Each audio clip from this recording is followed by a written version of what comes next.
February 19th. Army camp near Vaucouleurs. This morning I woke to visions of fire and steel. These nightmares come more often, now that I've seen my beloved France eaten away by years of war.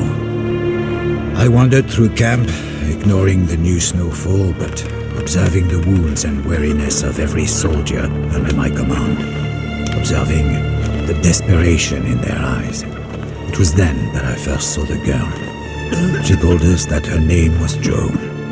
She told us she was but a peasant who did not know how to ride or fight. She told us that she intended to rescue France. The darkness lifted from the men's souls. Her voice rang with conviction, and we drank in her every word. I may have lost my faith, but Joan has not lost hers, and that is enough for me.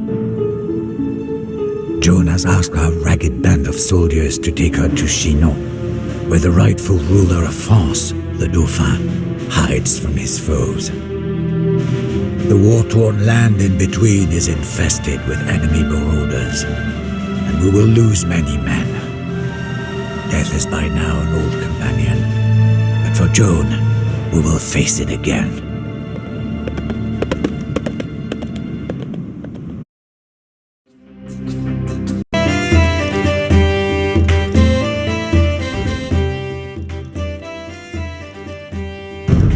Bonjour, Joan. My colleague and I will escort you to the Chateau of the Dauphin, or else we will die trying. I am Jean de Metz, and I will protect you with my life.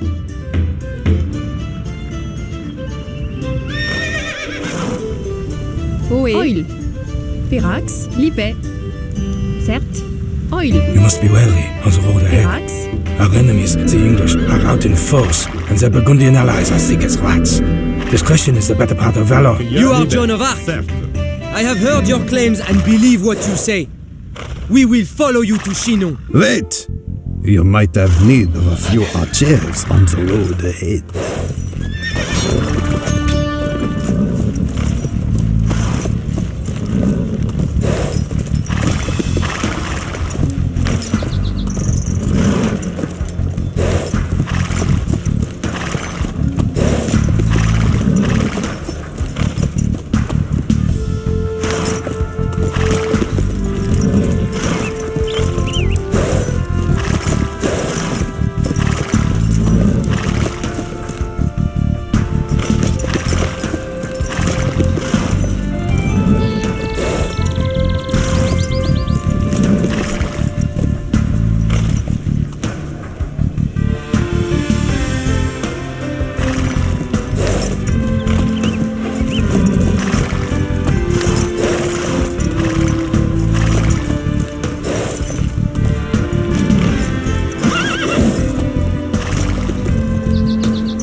Look out! A battle rages ahead! Stay back lest we be caught in the crossfire.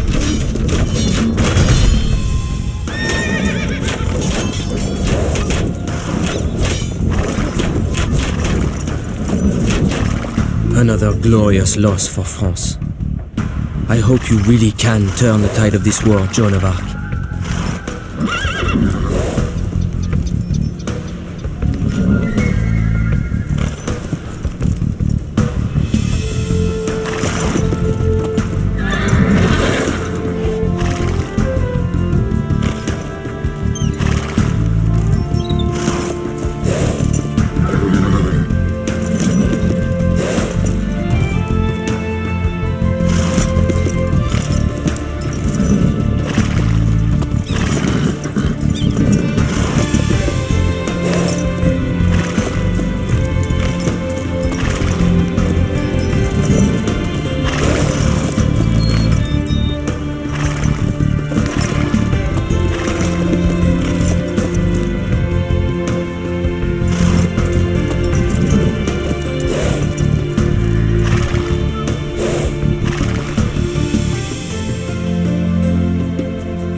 A Burgundian encampment!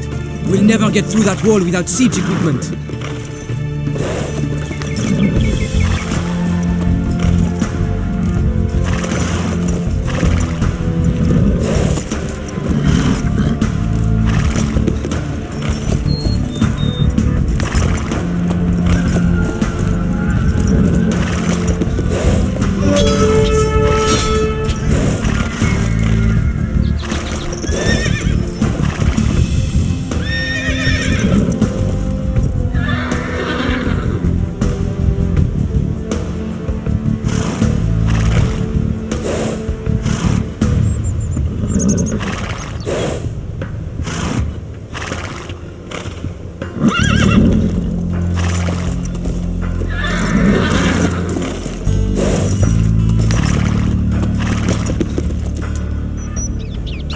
The bridge is out. The English must have destroyed it. We must find another way to Chinon. Venison.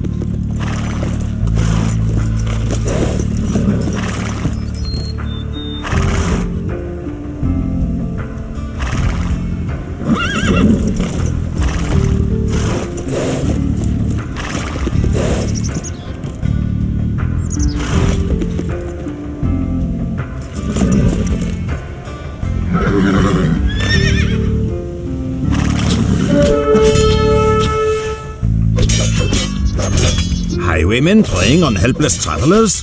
What has become of our homeland?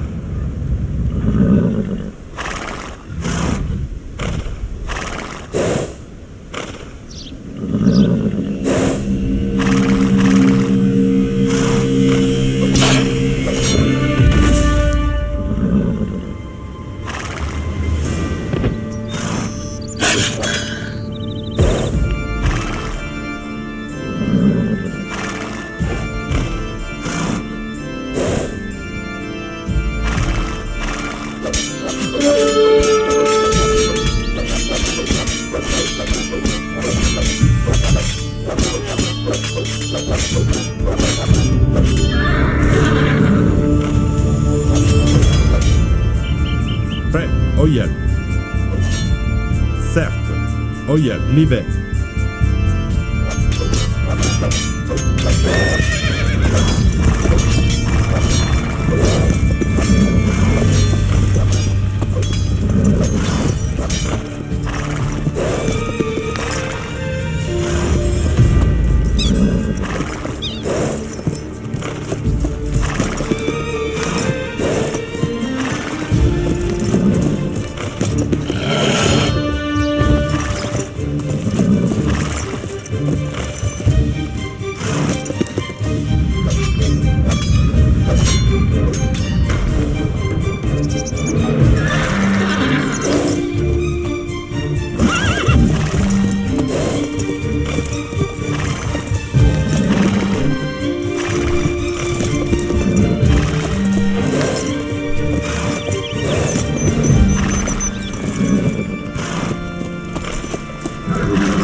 Are you mad?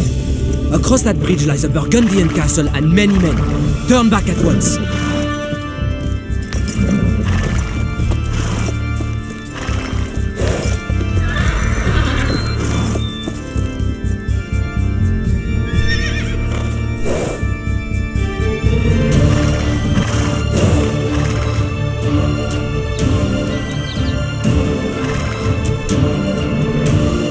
Prêt. Certes. Livet.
You French don't know when to give up!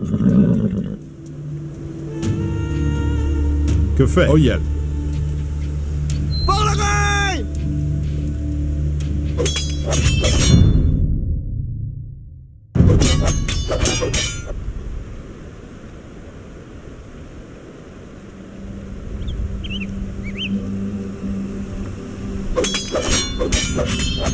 Prêt. À la bataille.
An embuscade!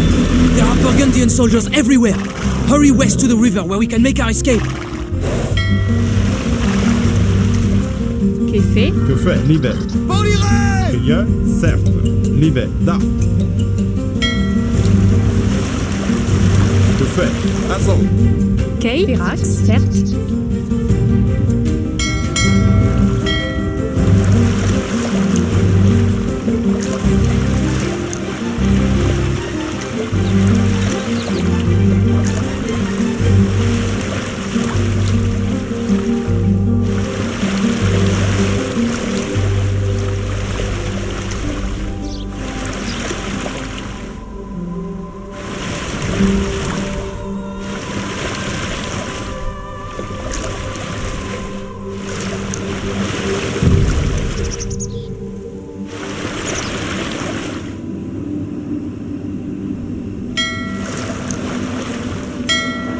Cueilleur, certes. Oyel. Prêt. Certes. Oyel.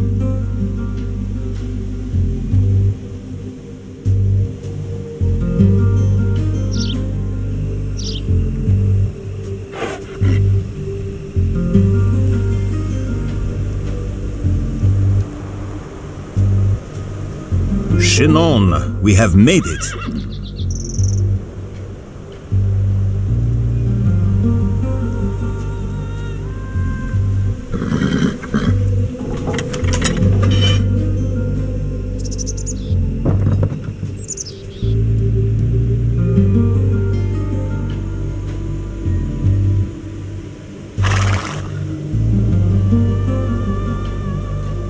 Que fait? Prêt. Prêt. Cueilleur. The Chateau of the Dauphin. Libère. The Dauphin will see you now. Oyel. Ohé.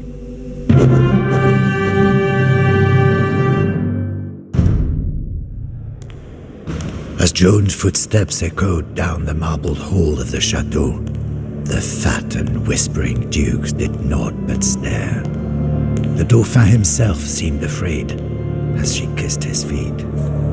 "My gentle Dauphin," she demanded, "why does England claim what is ours? Why are you not crowned King of France, as is your right?" The courtiers began to murmur. The Chamberlain whispered lies into the Dauphin's ear. But the Dauphin pushed the Chamberlain away and rose to meet Joan's gaze. She stands only to the shoulder of the shortest man, but all of us must look up to speak to her. I know not what silent conversation passed between the Dauphin and his would-be savior, but it was obvious that His Majesty was in the same thrall as we.